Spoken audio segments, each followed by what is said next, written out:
Hey all, welcome back to the Fire and Water Cooking Channel. I'm Darren, and today I'm going to do some chicken wings, and we're going to do them sous vide, and then we're going to finish them up on my brand new Kettle Joe from Kamado Joe. It's going to be great. It's going to be awesome. I'm going to show you how you can make the perfect wings with no worries at all. I'll be right back. Smoking, grilling, getting hot and hotter, sous vide and chilling from Fire and Water.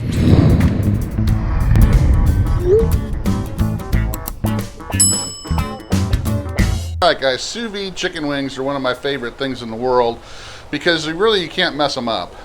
You're going to pre-cook them in the sous vide to a perfect temperature, so when you either deep fry them or finish them on the grill, you don't have to worry about if there's pink meat in there, or the bones are too pink or anything like that. If they got all the way done, you have to worry about them getting you sick or being too dried out or anything like that.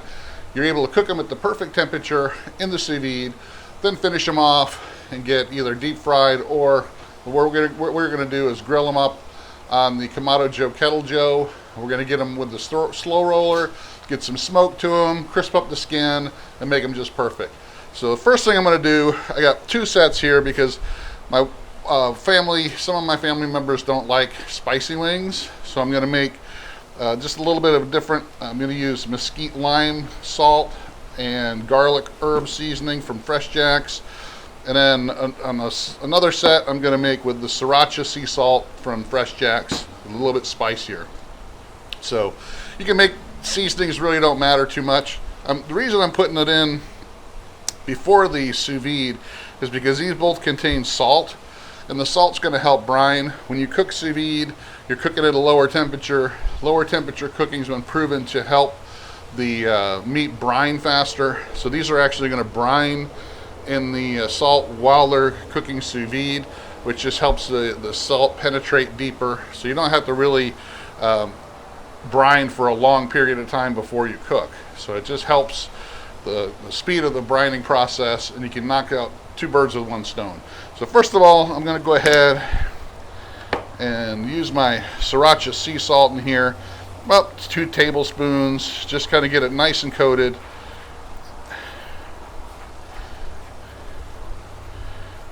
And then we're going to take my mesquite lime sea salt,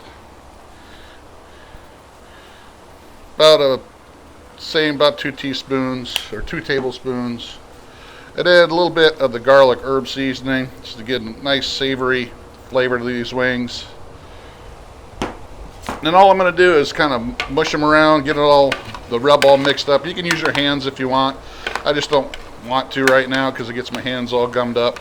But I'm using my tongs just to get all the seasoning incorporated in here as much as you can. If you need to put a little bit more on, you can do that.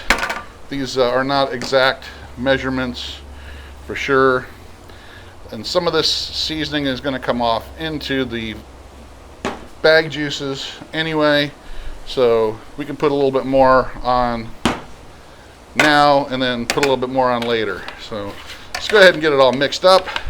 We're going to put it in my sous vide bag, and then we're going to put them in the sous vide bath at 145 degrees for about an hour and a half to 2 hours. If these are thicker pieces, I definitely want to go over 2 hours. But since these are, wings, they're small, I could probably get this done in an hour and a half. But we'll take this out to 2 hours anyway, just to make sure they're done. Then we'll take them out and toss them on the grill, finish them up.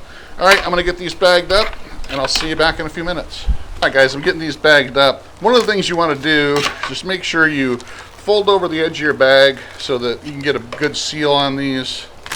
Also, make sure these are in a single layer when you vacuum them up.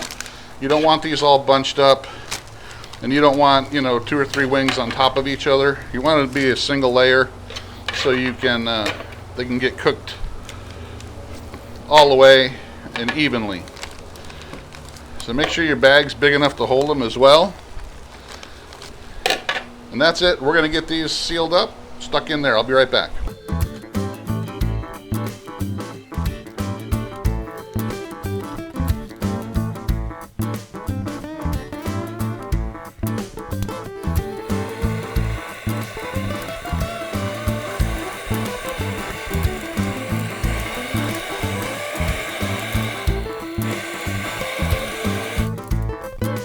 All right, guys, I got my Kettle Joe getting close to temp.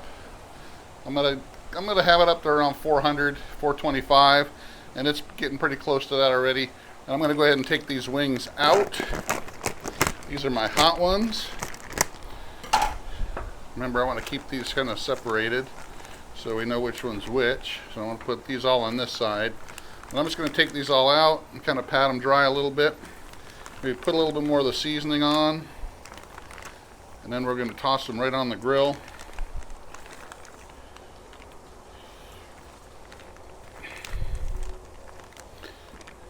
Let me finish getting these out. And I will be right back.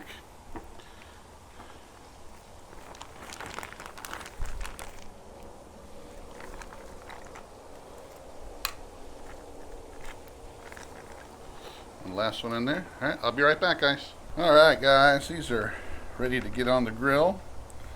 Like I said, these are all cooked all the way through, so I don't have to worry about them being done inside. Just need to crisp them up and finish them off on my hot Kamado Joe Kettle Joe. I'm going to put just a little bit more seasoning here, not a ton. A little bit of the spicy, a little bit of the savory.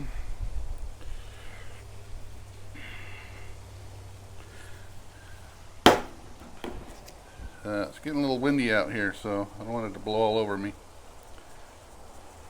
Alright, that's enough. I'm going to put these on the Kettle Joe, get them finished up. I'll be right back. Alright, guys, you can see my Kettle Joe is just over 425. So it's good and hot. I'm going to open this up, start putting my wings on, keep my savory ones on this side.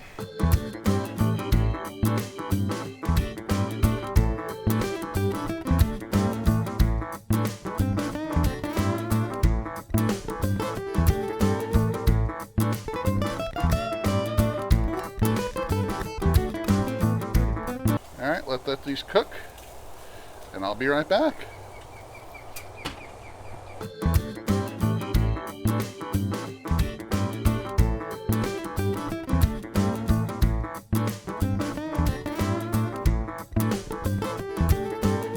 Alright, guys, it's been a total of about 15 minutes.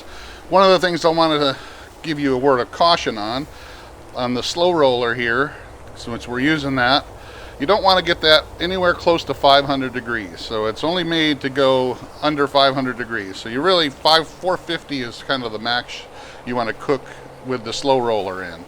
Because it is really meant for smoking.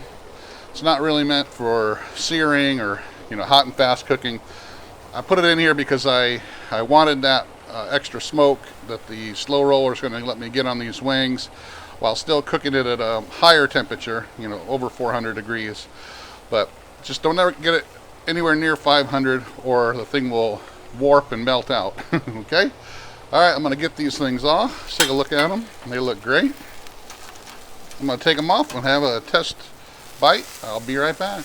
Well, alright, guys, there they are. They're looking great. Here's my spicy ones. Here's my savory ones. I'm going to go ahead and take a flapper here. Nice and tender, fully cooked. Got a little bit of a crisp. I could probably have left them in there another 5 or 6 minutes. It would have been a little bit more crispy.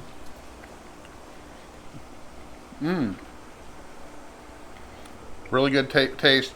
Now, I didn't sauce these at all. Now, you can put sauce on these. These aren't overly seasoned, so you can also put these in a sauce right after if you want. But those aren't spicy at all. Just nice salt and garlic. These are a little spicy.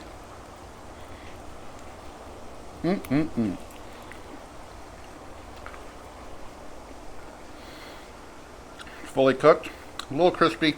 A little crispier than the other one, but like I said, I could have probably kept them on another 5 more minutes and not had to worry about them too much. But check it out, guys. Check out the Kamado Joe Kettle Joe. Check out Sous Vide wings on the smoker. Thanks for watching. Follow us on Facebook, Instagram. Follow us on the YouTube channel. Make sure you follow the Fire and Water Cooking Podcast, and I'll see you again in the next video.